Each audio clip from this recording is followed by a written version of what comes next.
बिस्मिल्लाहिर्रहमानिर्रहीम। अस्सलामुअलैकुम। 10th class chemistry में आज हमने चैप्टर नंबर 14 स्टार्ट करना है। चैप्टर नंबर 14 का नेम है हमारे पास एनवायरमेंटल केमिस्ट्री द एटमॉस्फेयर।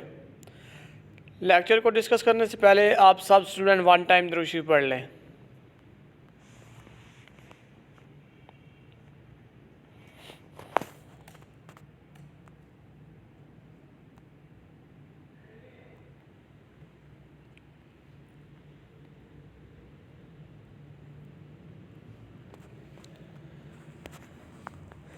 जी बेटा, चैप्टर नंबर 14 द एटमॉस्फेयर।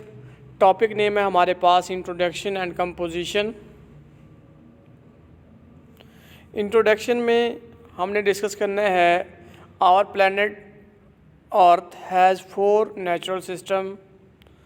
हमारे प्लैनेट अर्थ में कितने नेचुरल सिस्टम है बेटे? एमसीक्यू आ जाता है 4 natural system. How many natural system in our earth? 4 natural system. Name क्या क्या है? Lithosphere, hydrosphere, atmosphere, biosphere. The knowledge and understanding of these system is necessary for us to live on the earth. कहने का मतलब ये है कि अर्थ में रहने के लिए इन चीज़ों को समझना बहुत ज़रूरी है। ठीक है बेटे, जो चैप्टर नंबर 14 है हमारे पास, इसमें हमने जो बेसिक डिस्कस करना है वो लिथोस्फेयर डिस्कस करना है। डिफरेंट टाइप्स ऑफ लिथोस्फेयर को, एटमॉस्फेयर को डिस्कस करना है। बेसिक हमने किसको डिस्कस करना है बेटे? एटमॉस्फेयर को। इस चैप्टर में first of all layer of atmosphere. Layer of atmosphere के बाद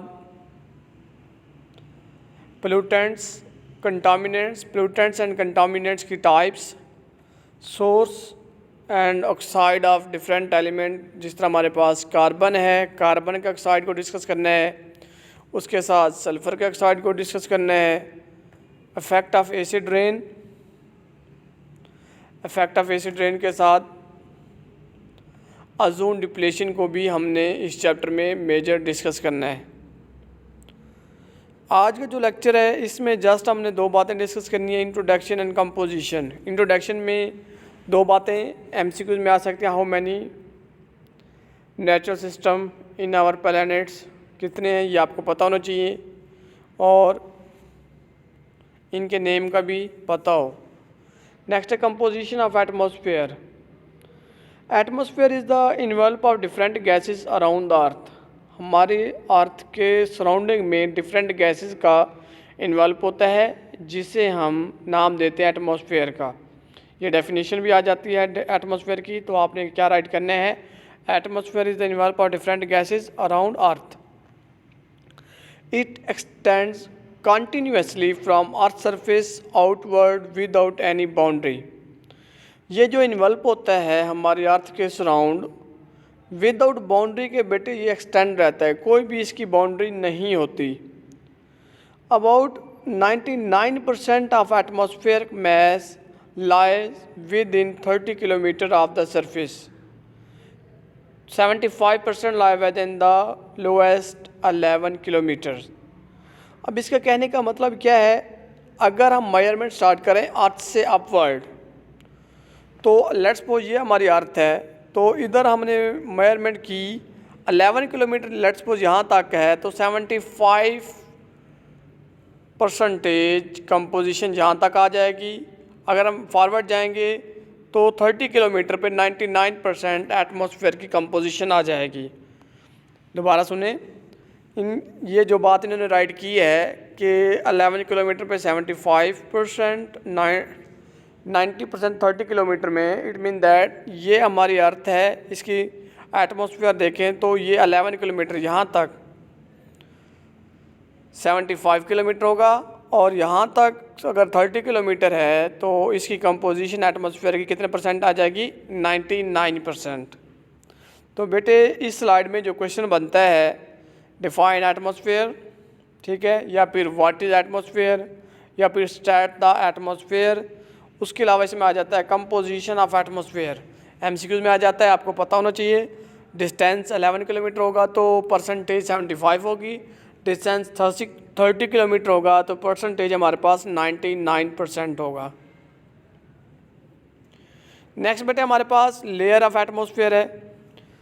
atmosphere consist of 4 spheres. 4 spheres हैं extending from surface of earth upward.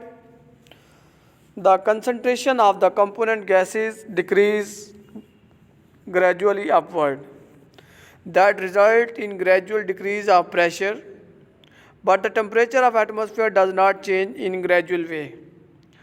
बेटे इसमें कहने का मतलब ये है, एटमॉस्फेयर जो होता है वो 4 स्फीयर से मिलकर बना होता है, 4 लेयर होती है इसकी, जो अर्थ के अपवर्ड एक्सटेंड होती हैं, फैले हुए होते हैं। अब इस जो लेयर्स हैं इनमें जो गैसेस की कंसंट्रेशन है अपवर्ड, जैसे जैसे हम मूव करते जाएंगे, ये हमारे पास अर्थ है, इस साइड पे अगर हम मूव करेंगे तो ये जो गैसेस की कंसंट्रेशन है वो बेटे आहिस्ता आहिस्ता कम होती जाएगी, बट जो टेम्परेचर है वो चेंज नहीं होगा। But the temperature of the atmosphere does not change in a gradually, वो ग्रेजुअली वे में चेंज, आहिस्ता आहिस्ता चेंज नहीं होगा, बल्कि उसमें क्या होगा, ये वेरिएशन इसमें राइट की गई हैं। टेक्स्ट बुक में टेबल ड्रा की गई है इसी पेज पे। Temperature decrease from 17 Celsius to -58 Celsius. Lowest जो लेयर है वो 12 किलोमीटर, उसका टेम्परेचर ये वाला होगा। नेक्स्ट बेटे हमारे पास ट्रोपोस्फेयर, इसे हम ट्रोपोस्फेयर कहेंगे। This is the above layer lies stratosphere that extend to 50 kilometre. Next कौन सा लेयर है, स्ट्रेटोस्फेयर, उसकी डिस्टेंस क्या होगा हमारे पास 50 किलोमीटर होगा। नेक्स्ट है मीजोस्फेयर 85 किलोमीटर। नेक्स्ट है हमारे पास downward beyond 85 kilometre thermosphere, in which temperature goes on increasing upward. Layer के नाम देखें, ट्रोपोस्फेयर, ट्रोपो का मतलब होता है अपर, ठीक है, स्ट्रेटोस्फेयर, मीजोस्फेयर, थर्मोस्फेयर। अब इन 4 लेयर के नेम भी आपको आने चाहिए और इनके टेम्परेचर रेंजेस भी। इसी पेज पे कंपोजिशन ऑफ लेयर वाले पेज पे ही एक टेबल ड्रा किया गया है साइड में, जहाँ पे लेयर्स के नेम और इनकी डिफरेंट टेम्परेचर रेंजेस भी राइट की गई हैं। जैसे फर्स्ट में ट्रोपोस्फेयर में 17 से -58 है, नेक्स्ट 2 है, उससे नेक्स्ट -93 है, -93 से बेटे अपवर्ड है, ठीक है। टेम्परेचर क्या होगा, अपवर्ड इंक्रीज होगा। दोबारा मैं रिपीट कर देता हूँ आज का लेक्चर क्या हमने बातें डिस्कस की। First of all chapter 14 start किया, उसमें हमने इंट्रोडक्शन में हमने बात की प्लैनेट्स की। How many planets, 4 natural system होते हैं। उसके बाद हमने बात की एटमॉस्फेयर की।